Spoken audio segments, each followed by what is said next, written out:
মালপোয়াটাকে উল্টে পাল্টে ভেজে নিয়েছি, এখন তুলে দেব।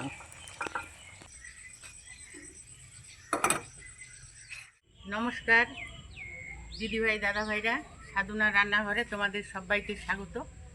আজকের রেসিপি আমের মালপোয়া।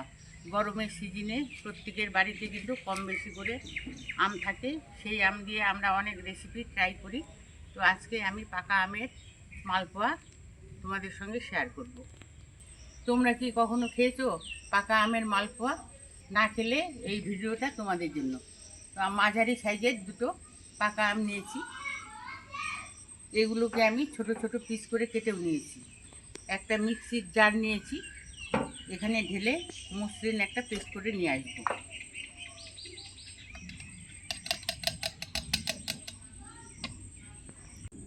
এই আমগুলো কিন্তু হিমসাগর আম, এখন পেস্ট করে নিয়ে আসবো।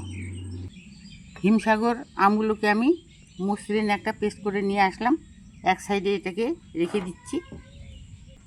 আমি এরকম একটা স্টিলের বড় পাত্র নিয়ে নিয়েছি, এটাতে বাটি মেপে এক বাটি আমি ময়দা দিয়ে দিচ্ছি। এক বাটি ময়দা, যে বাটি দিয়ে আমি ময়দা দিয়েছি সেই বাটি মেপেই এক বাটি সুজি দিয়ে দিচ্ছি। ওই বাটি মেপেই এক বাটি চিনি দিয়ে দিচ্ছি। বাটির মধ্যে ময়দা, চিনি, সুজি নিয়েছি। এই উপকরণগুলোকে শুকনো অবস্থায় ভালো করে মিশিয়ে নেব।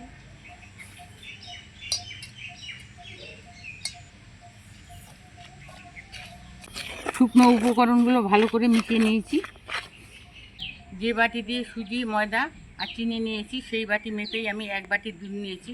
দুধটা আমি আগে থেকে জাল করে নিয়েছি, আর দুধটা ঠান্ডা হয়ে গেছে। এই ঠান্ডা করা অবস্থায় এই দুধটা আমি এই মিশ্রণের মধ্যে দিয়ে মিশিয়ে নেব।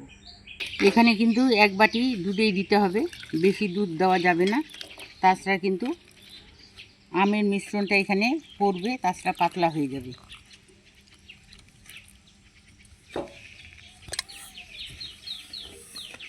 দুধটা দিয়ে ভালো করে আমি ব্যাটারের সঙ্গে মিশিয়ে নিয়েছি, আর ব্যাটারটা কিন্তু অনেকটাই ঘন রয়েছে, আর আমের মিশ্রণটা দিলে অনেকটাই কিন্তু পাতলা হয়ে যাবে। এখন আমি আমের মিশ্রণটা দিয়ে দেবো।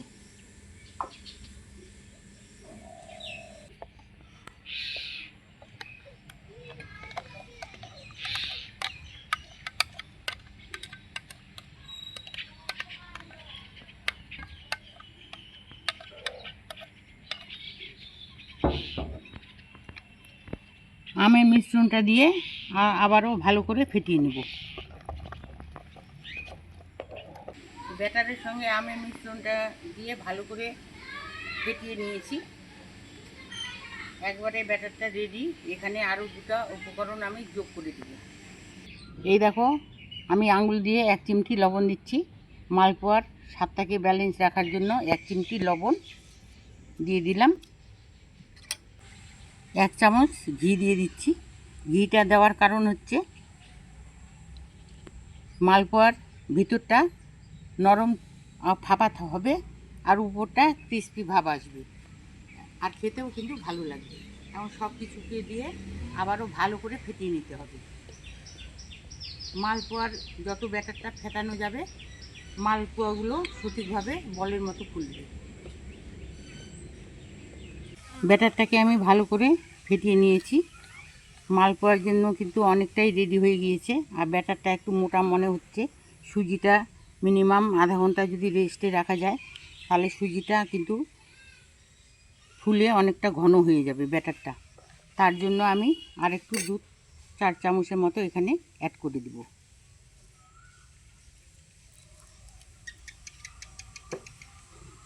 এখন ভালো করে আবারও ফেটিয়ে নেব। ব্যাটারটা আমি ভালো করে ফেটিয়ে নিয়েছি। এখন মিনিমাম আধা ঘন্টা কিন্তু রেস্টে রাখতেই হবে। রেস্টে না রাখলে মালপোয়া কিন্তু সঠিকভাবে ফুলবে না। এখন ঢাকা দিয়ে রেস্টে রাখছি। দিদিভাই দাদাভাইরা, আধা ঘন্টা পর ফিরে আসলাম তোমাদের সামনে। প্রথমে আমি গ্যাস জ্বালিয়ে কড়াইটা আগে বসিয়ে দেবো।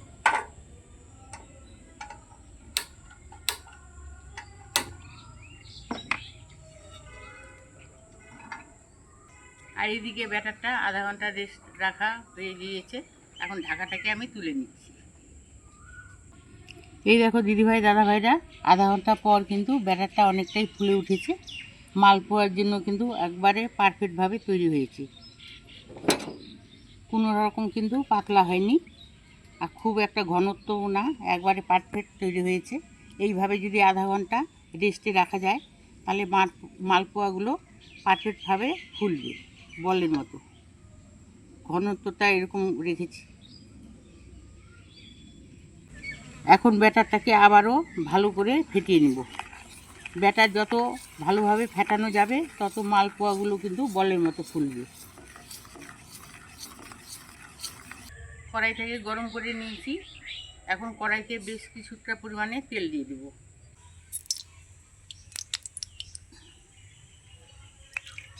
তেলটাকে গরম করে নিয়েছি।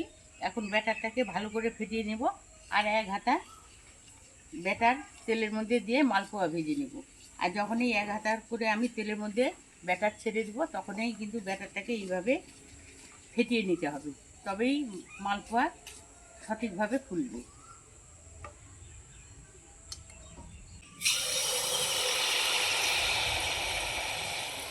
এখন গ্যাসের আঁচটাকে মিডিয়াম টু লোতে করে রাখতে হবে, তারপর মালপোয়াগুলোকে ভেজে নিতে হবে।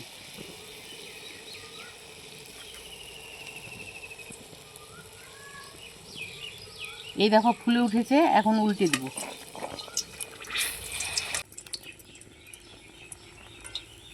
এত ফুলেছে, যে পরিমাণে ফুলেছে পিঠাটা একবারে উল্টানো যাচ্ছে না। উল্টে পাল্টে ভেজে নিয়েছি খয়েরি কালার করে, এখন তুলে নেব।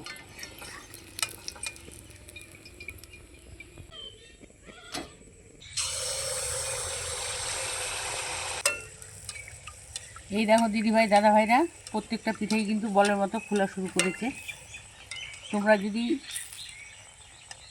ছোট ছোট টিপসগুলো খেয়াল রাখো বা মনে করে রাখো, তোমরাও পারফেক্ট কিন্তু মালপোয়া ভেজে নিতে পারবে। মালপোয়াটাকে উল্টে পাল্টে ভেজে নিয়েছি, এখন তুলে নেব।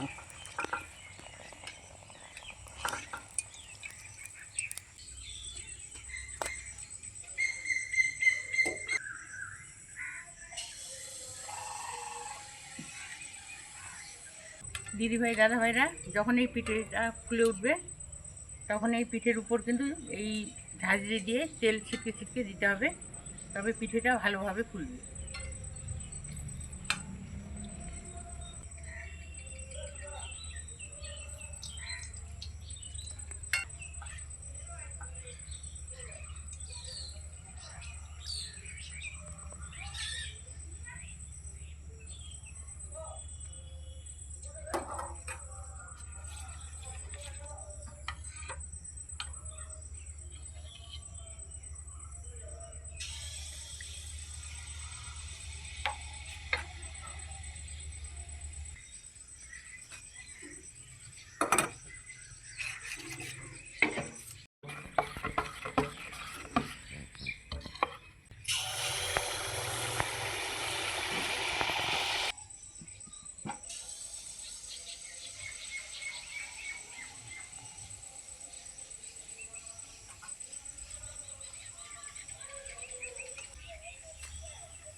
দিদিভাই দাদাভাইরা, সম্পূর্ণ আমের ব্যাটার থেকে কিন্তু আমি মালপোয়া ভেজে নিলাম। তোমরা আমের সিজনে যখন 3 মাস 4 মাস কিন্তু আম পাওয়া যায়, এই আম দিয়ে মালপোয়া ভেজে খাবে, খেতে কিন্তু দারুণ লাগবে। আর আমের একটা নিজস্ব গন্ধ রয়েছে, এই গন্ধটা যেমনই মালপোয়ার মধ্যে ভালো লাগবে, খেতেও কিন্তু খুবই অসাধারণ হয়। একবার হলেও তোমরা এইভাবে ট্রাই করবে আর খেয়ে বলবে, কমেন্টে জানাতে ভুলবে না যে খেয়ে তোমাদের কেমন লাগলো। মালপোয়াটাকে উল্টে পাল্টে ভেজে নিয়েছি, এখন তুলে নিই। দিদিভাই দাদাভাইরা, মালপোয়ার রেসিপিটা তোমাদের কেমন লাগলো? ভালো লাগলে লাইক কমেন্ট শেয়ার করে দিও। আর যে সকল দিদিভাই দাদাভাইরা চ্যানেলটাকে সাবস্ক্রাইব করোনি, সাবস্ক্রাইব করার জন্য অনুরোধ রইল।